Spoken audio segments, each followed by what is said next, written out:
పెదవే నీ రెక్కలు నా రెక్కలు చాచి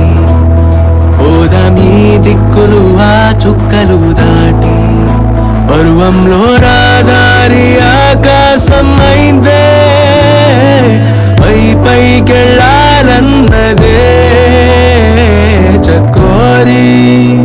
కదరా చోటుకి చోటి కంటానా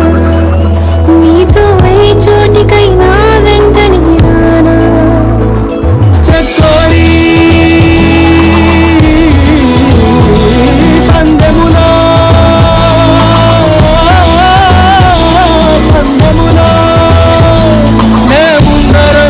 ముందరో చూద్దాం మొదట ఆ మాటని మాట్లాడగలదెవరు మొదట ఈ ప్రేమని బయటుంచగలదెవరు తొలిగా మౌనాలని మోగించగలదెవరో